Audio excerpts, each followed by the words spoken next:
This is wild because Com has a stand that's a bottle, water bottle for his camera. His laptop is in the dark ages, but the moment his phone goes blue lights. I was going to say a few weeks ago, I thought about what if this happened, but I think now that it has happened, I can actually call it I had a prophecy. So a few weeks ago, I had a prophecy that this would take place. And I looked up, like, what do you do, like, if a phone's touchscreen breaks? And that's when I found out about the OTG cables and stuff. So bizarrely, like, when my phone just died yesterday, I was fully prepared. Replaced my phone this year with the exact same phone. Like, not even, like, the newest model of it, just the exact same phone. Are you all prettied up now, Com? Oh, yeah. No, my glasses are dirty, though. Know why you needed to get that loud afterwards, but yeah. Oh, yeah. Oh, yeah. Oh, boy. How am I ever? Boy, howdy. Yeehaw! Yeehaw! Back to my catchphrase, finally.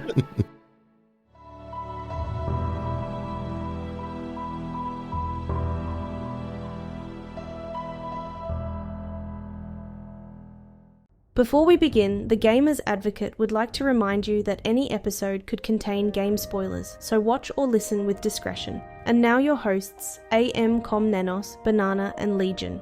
Enjoy the show. Welcome to yet another episode of the Gamers Advocate podcast. We are joined with Banana Hammock Republic and AM Comnenos and myself, Legion, where we discuss anything and everything we can come up with when it comes to gaming. And today we've decided we might cover the topic of healing and methods of healing in games. Yeah. It's a good way of putting it. We might talk about it. I don't know.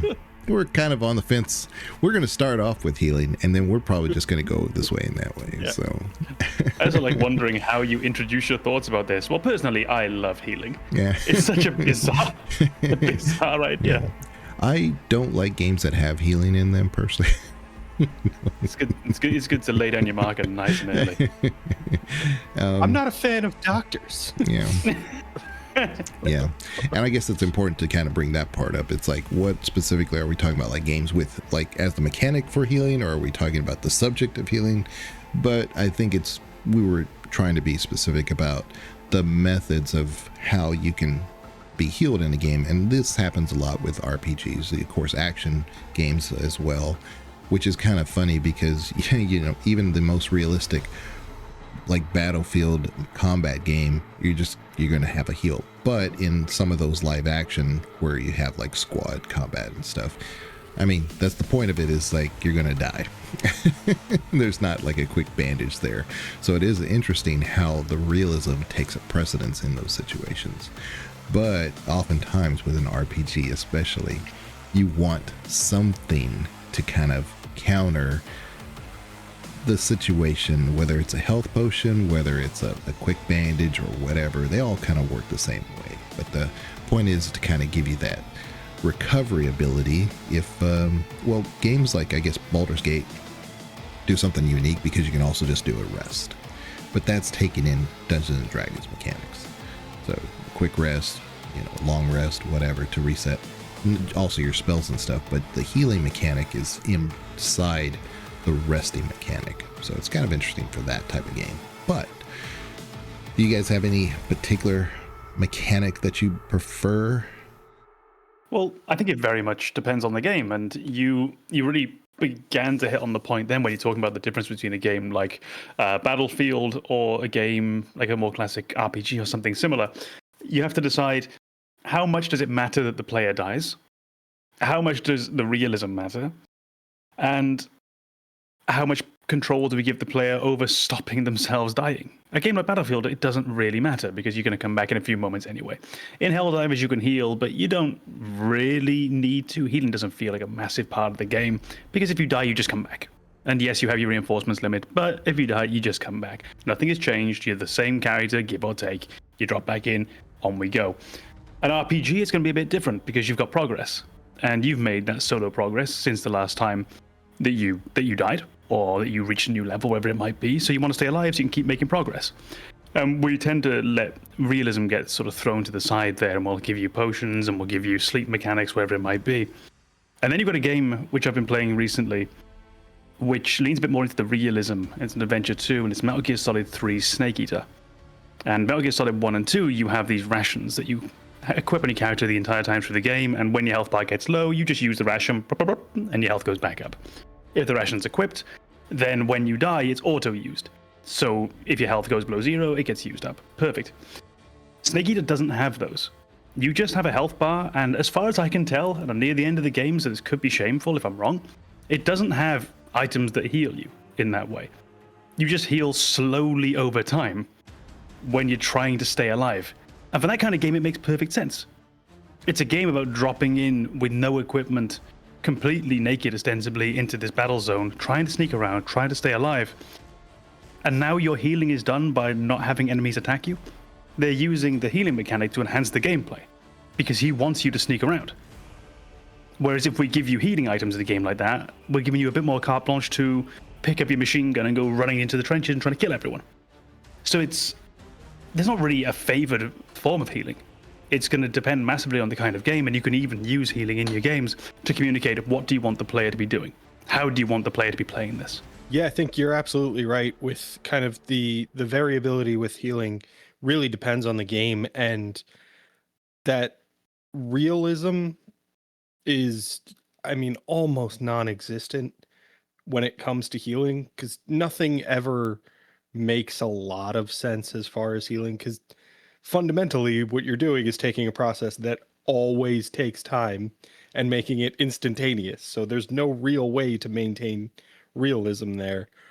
But I think we've, as gamers who have played for years at this point, we've followed the industry for a long time. There's a lot of things we've just come to accept, and that like health pack that you just walk over and suddenly you're back at full health. That's something that like we're just okay with. There's nobody who's ever like, okay, but how did I even use that?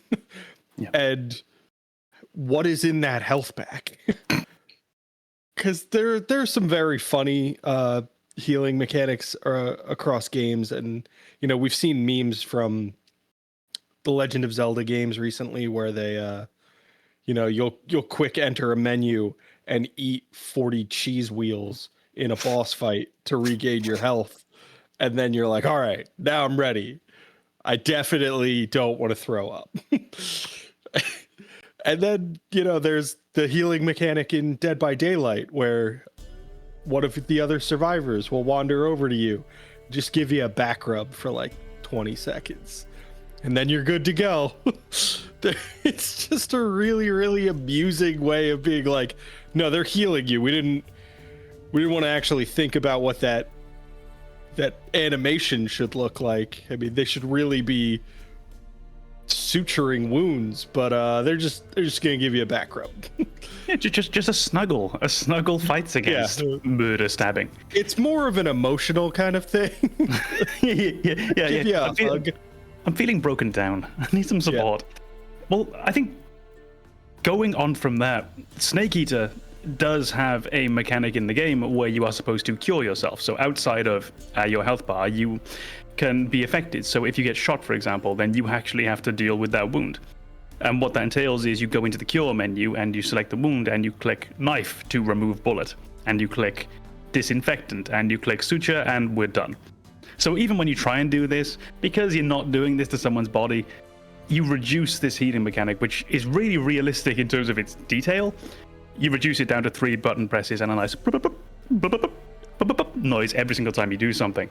So it's one of the things that it's really hard to communicate in the game, isn't it? The idea of actually healing, which is why I think we do very often just abstract it out in such a simple way that just tends to feel good, because no one wants to deal with recuperation because you've got to rest.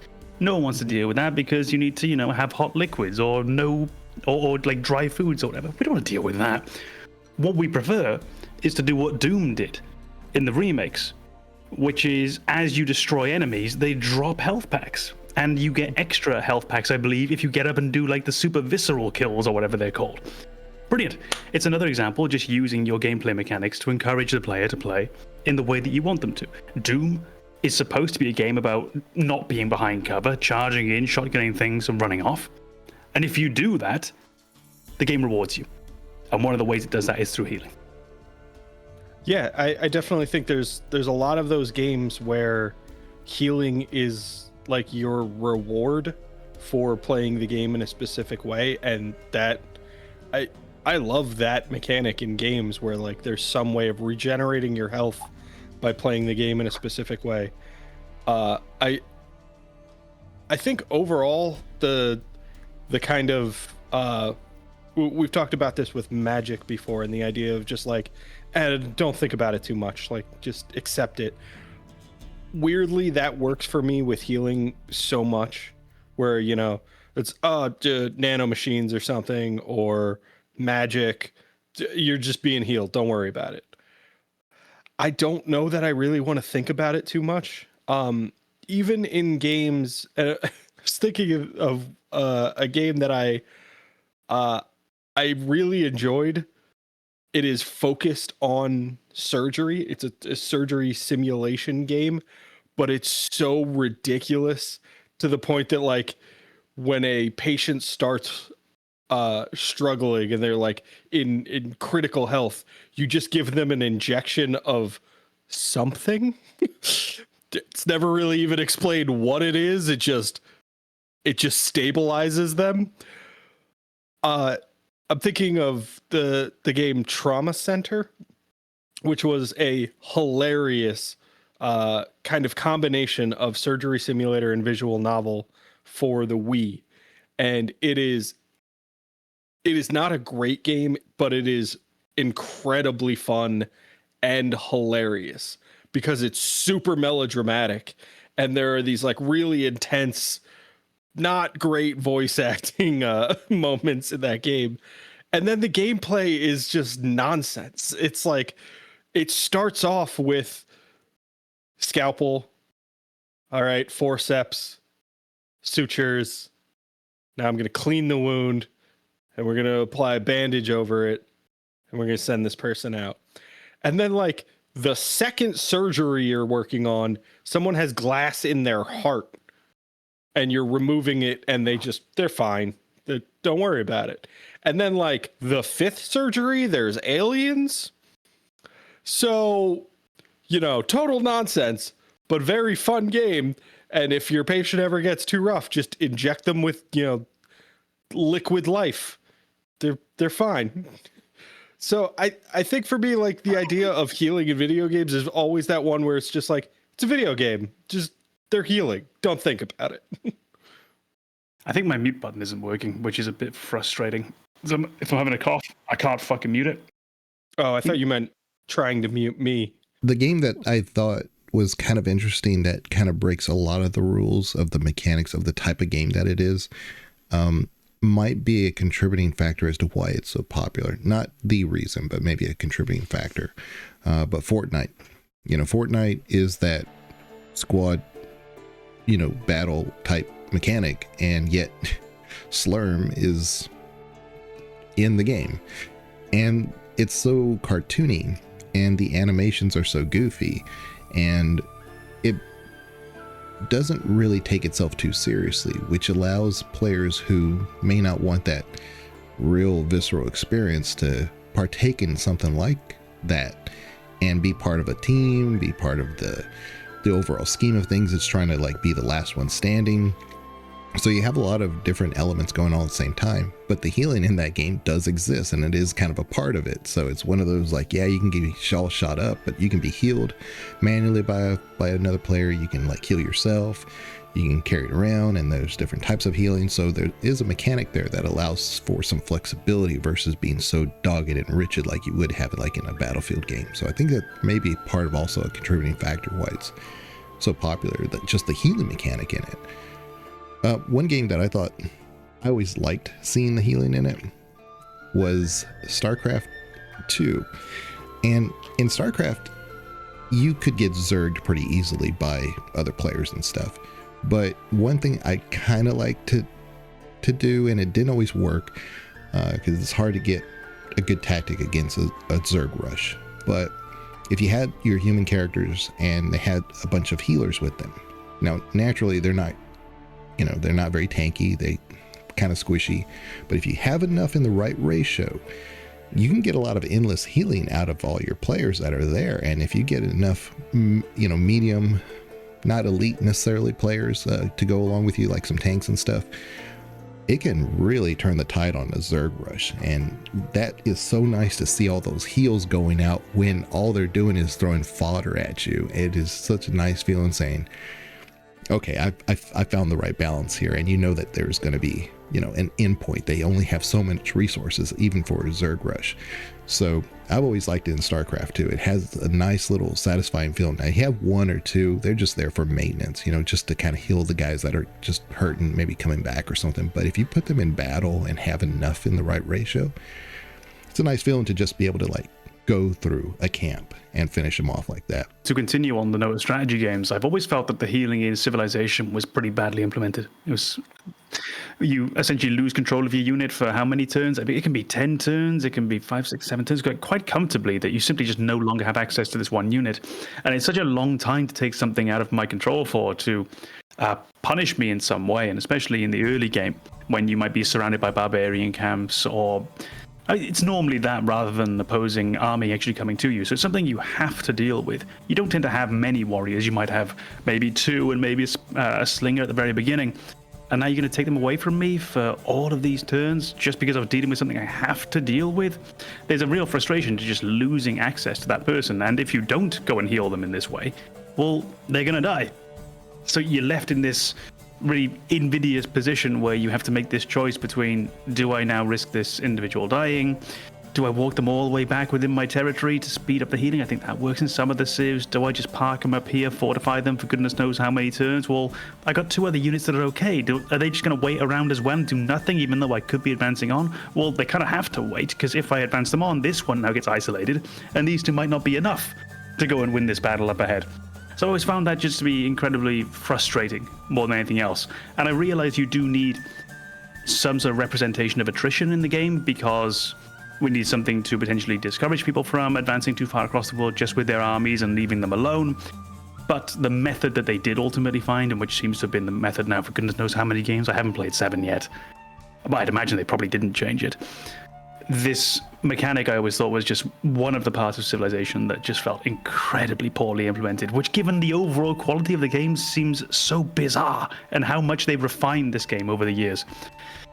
Yeah, it's mystifying to me. You're not wrong. I've always thought about that myself too, and it's interesting, that one little aspect. But I'd always reasoned, because in Civilization, a lot of things are focused in a certain way. You don't have a philosopher who's doing combat. You don't have them doing naval or being an admiral, right? They're very specific to what their group is. And so with an army or military individual who is attacking, they do get their health back, or at least a good portion of it back, when they gain their XP level.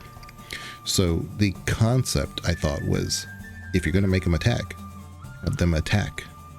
So wait, isn't that a potential upgrade in 6? Mm-hmm.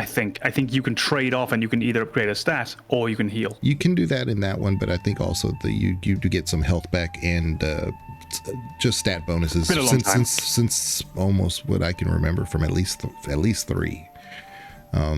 But yeah, that was the point of it, is that as you continue to progress this veteran, he gets tankier, and he also gets some of his health back and stuff and whatever. I think in 6 it was you would get a portion of your health back, and then like a promotion that was, a buff or something, like you don't have reduced movement across hills or through bonus against enemies in jungles, bonus against enemies in cities. Yeah. But I think it's funny that, like you say, that's a poorly implemented aspect of Civilization, and I think that's a fair criticism because of the context. But when you think about it, that's probably the most realistic healing mechanic we'll discuss today, because it is literally just wait for them to heal. There's really not much more that you can do. And if they're in their home territory, you essentially are suggesting like, yeah, we can accelerate that process because, you know, we have a basic understanding of medicine and we can provide them with the, you know, soup. That's the thing that cures everything. We have that in our cities, so they heal better. But it's so frustrating because I don't want realism in my healing. I want instantaneous healing. I want that in real life too, it just doesn't exist.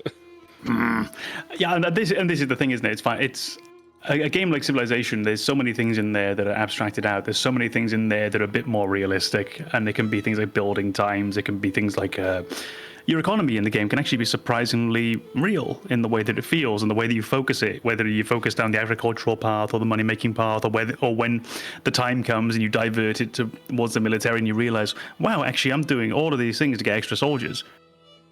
I'm not producing any food anymore. That sort of thing. Like it's a surprisingly robust system in that regard. And then you have the healing of these soldiers, which, like you mentioned, is probably one of the more realistic healing things we had. Like I mentioned earlier, we probably do want attrition represented in some way to make these battles feel more realistic. But just for the it's not fun reason, I don't want it. Yeah. And at least Civilization didn't let you kind of go balls to the wall and say, yeah, let's tear down the Parthenon for 50 HP. You know, because they could have been like seize this or that for the recovery of health. I mean, they didn't go that direction at all. I'm trying to think. There is a raised city option, isn't it? Do you get like a bit of gold from it, if I remember correctly, or am I confusing it with Total War? Yeah, you get gold and I want to say some resources like food, but I don't remember that part. It's usually just like a bump towards the next level of population growth. Right. So yeah, I think that was probably one of the ways that it was implemented, but gold is definitely part of it. Yeah, that's a real resource that you gather and collect and you use.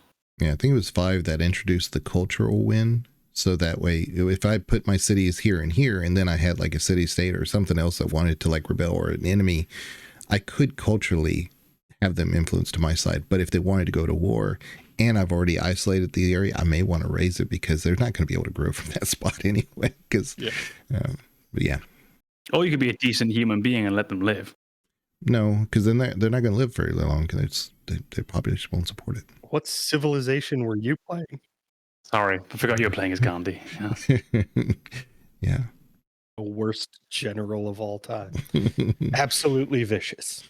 That's kind of the realism in the healing mechanic that we've seen in Civ is just kind of wait until that natural healing kind of occurs, and we don't like it. We don't want healing in that realistic way in our video games, and the way that developers try to avoid that realistic healing element it varies from game to game. So we've talked about like the instantaneous healing things, but you'll have those other mechanics where people are like, well, we don't want to talk about like the idea that you're taking like health damage, so we'll create like an artificial health bar that it's just you have shields or something like that, and you don't have to think about how that healing really works because it's not the same thing as regenerating, you know, from a wound. It's more or less repairing a mechanical device or something along those lines. So you're much more accepting of the idea that, it just kind of either naturally regenerates and kind of rectifies itself, or there's something we can do very quickly to repair it. And you just accept that a lot more. But then the idea of like a shield is something that you either accept and it doesn't really have to make a lot of sense, or you have to put into your game in a way that makes a lot of sense, and you have to invest into almost like a scientific explanation of how things work in your game that might not be what you want to prioritize as a developer. Like in Mass Effect, just a shield made sense. And then the idea that like, yeah, for biotics, they kind of use their biotic abilities to create that shield. So that makes a little bit more sense. And then for tech, it's this kind of energy barrier that their equipment creates.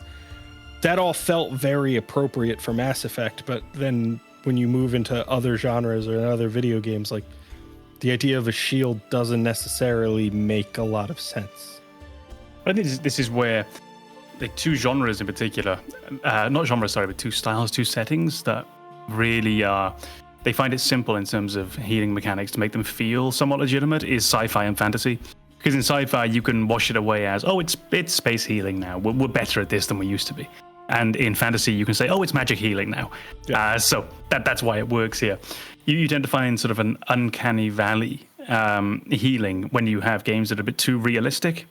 In which case, yeah, it's a nice safety blanket, isn't it? To say like, okay, no, we'll have a shield layer over it, because it is relatively easy to understand how that might recharge, how that might just steadily improve. But then the health bar below it can feel a bit stranger. That, hold on, why am I suddenly okay again when I just got my knee shot off? And that's exactly it. You're with healing. It's usually not just that like, oh, I'm at 50% health. It's like, oh, I've broken my ankle and I need to sprint. Like that's not the same thing. Like my health bar isn't just in a different location. It's just I have a very limiting physical disability at this point and I need to function in this game. I don't want that in my video games. I don't want, lasting damage that makes the game harder to play because I didn't do great at the beginning. Yeah, the whole fantasy healing exists in Mass Effect 1 for sure, because the Metagel, just slapping Metagel on whether you have a busted leg or the cannon on the Mako's going out. You know what? Let's just slap some Metagel on it and that'll fix it. That was Omnigel. That's different. Omnigel. Sorry, yeah, Omnigel. But when we get to Mass Effect 3, it gets much more complicated, but in a really, really good way, because of course you take your cover and you're able to recover your shields and your health recovers with it. So great. But by default, what happened when they added the multiplayer is the ability to heal party members that were down in battle. Before, you had to just use your health packs to get them to come back up. But you can still do that in 3, but now you can actually go to them and recover them, which was great. And back rub. Yeah, the back rub, which was super great as far as utilization of that of healing in the game, because again, in multiplayer, if they were down, if you didn't have a health pack, well then you were just down that member. But you could go around and revive your squad, and then that way you can kind of get through the map and still finish the map. So they implemented it for that purpose, but I think it ended up working really, really well. But yeah, I thought it went from like one side of the healing spectrum to the other side, which I thought by far better used in 3. I thought that was kind of amusing, because I think there is like a voice line in Mass Effect 2 or 3 where they talk about that, like, oh, do you remember just when we could just slap Metagel on it and everything was okay? And there's never really like an in-world explanation of, yeah, why can't we do that anymore? And I think it's just one of those like, yeah, we learned a little bit more about Metagel and that was probably not the best idea. It's just like this implied we shouldn't have been doing that. I can't remember what the reason they give for the bullets no longer using. Is it not heat sinks? I can't remember what you call it, but the guns cooling down with the unlimited ammo. They do explain it away, don't they? Quietly as an offhand line. Probably is it in the Citadel DLC or something? They explain it by saying that through research and some breakthroughs, we have created these thermal clips. Thanks. Yeah, we went from a gun that would just cool naturally and have infinite ammo to clips again that I need to reload and will be useless after a few attempts. Thank you, science. That's why nobody remembers it, because the reason is so weird, it's so stupid, but that's their. Yeah, it's a gameplay justification, isn't it? It's the most apparent fourth wall break you could have in that sense. It's a bit like when I was going through the healing mechanics in my head a few moments ago, I was thinking of games, and you tend to have this a lot in the 2010s, where you're being shot at and then the red lines start closing in from the side of the screen. Mass Effect does this. And then a few seconds in cover and it all goes away, we're back to normal, we've healed. And I remember, it doesn't actually reflect this in the game. In the game, you can clearly see it's not happening. But the way that they logically explained it to themselves in Uncharted was Nathan Drake is not getting hit by any of the bullets that are being fired at him, that red zone closing in, the screen changing color, that's his luck running out. And when he finally gets hit, it's that last shot that actually knocks you down and kills you. But until then, and that's how they would mentally explain it away. If you go back and look at the game, it's not how the game's programmed. Bullets do hit you because they kind of have to. But it's a nice, just theoretical way to toss aside we know how weird this is. So the one genre that I keep referring to that always breaks all these things that we talk about is horror. Horror keeps doing things differently than every other game, genre. I've already talked about TBD. We're good. Well, but the thing is that you take a game like Resident Evil, for instance, so it's a leaf, but how much does it actually do? There's it's not like there's a health bar you can actually see. So it's doing something, but it is part of the horror genre that you're not supposed to be able to save whenever you want to. You're not supposed to be able to just have the freedom that you would normally have. And that's part of the anxiety that it's creating. So it's the little bit of that unknown, and horror tends to add that element. It's there's some healing, but how much? Where are you going to find them? When can you use it? Do you have time to use it? It actually implements it into the gameplay. So it's the one genre that's always doing things different. Well, Resident Evil, it does communicate nice and clearly. You have your health bar inside the menu where you've got, I think it's fine, caution, danger. But I think the way that it communicates it really well is when you have your character sort of limping, isn't it? And they're holding their arm and walking forwards, and then you have the very limited supplies. But horror, I don't know if all those old rules apply anymore. I feel like they might be old rules. The can't save when you want to. You're not generally too safe. In my experience, quite a lot of modern horror games, you're not really in that much danger for the entire game in the way that you were in Resident Evil. Rather, you feel like you're in danger, but the developers still want you to keep going on. So there tends to be lots of situations where you're probably not going to die, you're probably going to be fine, you probably don't need to save, and if you do, we'll just quick save you. We'll quick load you from around the corner.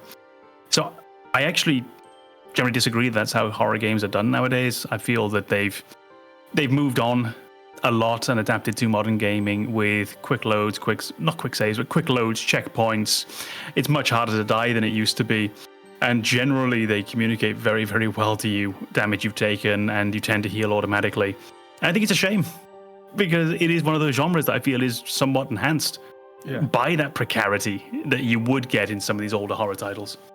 I think we talked about this when we talked horror last year in October, and the ambiguity about what your health actually meant.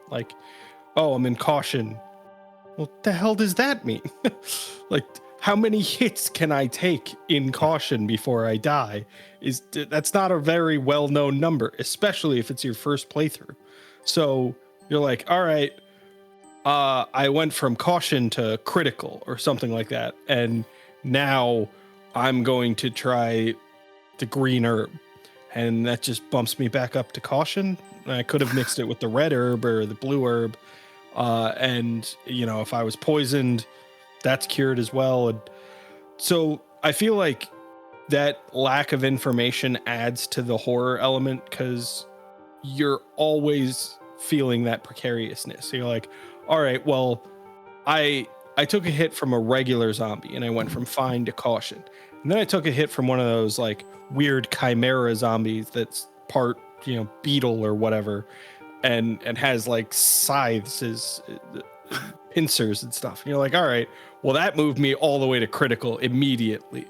So I have no idea how to evaluate how much damage each zombie is doing and how much healing I need to do in between. But that's the whole point. You're up against the unknown. This is nonsense that nobody ever should have created and nobody ever should have to deal with. And now it's your problem. And that's the whole point of the game. I think it's probably just the communication rather than the actual game mechanic. But I always felt like when I was playing Resident Evil, particularly Resident Evil 1 through 4, I always felt that if a zombie bit me and I was on fine, I didn't know if I was going to be on fine or caution now. And it felt like sometimes I would still be on fine, sometimes I would go down to caution, and I didn't actually understand why. And in the end, it's probably as simple as it does the same damage every time, but maybe I'd forgotten that I only just healed into fine. It's probably that simple. but the vagueness of it really made me feel like there was this slight randomness to it, and maybe this bite was going to be worse than the last bite, even though it was the same enemy. And it's, yeah, just that ambiguity that you have really helped. Whereas having a health bar that says something like, 100 down to 0, and then items where it said this item heals you 25%, this one heals you 50%. It wouldn't have had that same horror mystery to it. The Chimera zombie beetle that starts playing Here Comes the Sun.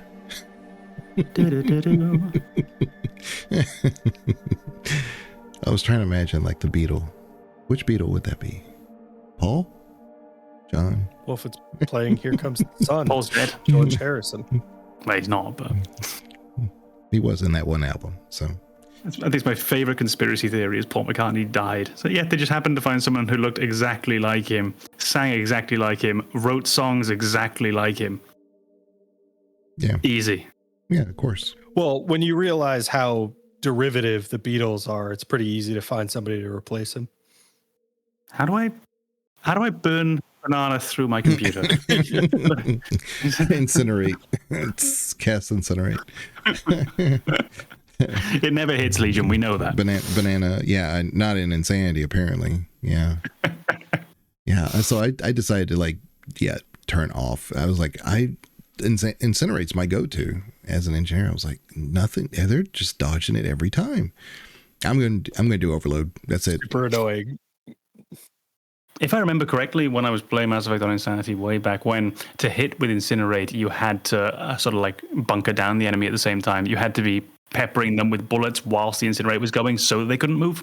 I think that was the only way I could ever make it land reliably. It just feels worse in Legendary. It just, everybody knows I'm doing it. I'm like, what is going on? Or they'll throw a smoke grenade as I'm trying to, do it. See, I've only played Legendary once. I think I did it on normal difficulty as well, because it was just like my journey back into the games, and I wanted it to be as smooth sailing all the way through. I think I didn't even do hard mode, just normal. So I haven't had a chance to really notice the differences. I think if I remember right, on Mass Effect 2, Incinerate also had that homing track. So you could aim way aside cover as long as you were still targeting the enemy, and it would curve to hit them. And then in Mass Effect 3, it just sails off into the distance, and you're like, well, that's not what I was used to. Yeah. I have no memory of that. I used to really like that ability, and now I'm just setting the sky on fire. But the advantage is that I redeveloped my love for the Venom shotgun. I was like, I forgot this was a really good shotgun. Because now I used to be able to work off Incinerate and just, plow through the battlefield. Now I have to if I shoot that wall, it'll bounce back this way. And then if I put my drone there, it'll shock them. Yeah. Oh yeah. Let's do that. So the tactics are making me think again. I can never remember which gun I liked. I think it was the Mattock machine gun that I used to have an affection for. And is it called the Black Widow sniper rifle? Oh yeah. Yeah. Black Widow. Yeah. Yeah, if you're an infiltrator, that's the gun. It doesn't hit as hard as the some of the other ones, but it holds 3 clips. 3 shots, that's what I remember, yeah. And so, yeah, most of the time you just need 1, but yeah. Plus, that's the gun that Morden talks about in his little film noir script about having sex with Arya. Tell me more. Appreciate talking healing with you guys. And appreciate you. And we will. Tom's just happy because we said sex with Arya at the end of the episode. And Morton. Talk about healing. Put it below the ending. Sexual Marvin healing. Gaye. Yeah. Well, if you like the episode, give it a like. And we have an episode every Friday. Be sure to subscribe so you get notifications when we have that. And also when we go live, because Banana's been doing some Baldur's Gate live streams, and he's dual streaming on his Twitch and on YouTube. So hooray, Banana. Finally got that working. Yeah. All right, we'll check you guys later. Thank you. Bye-bye.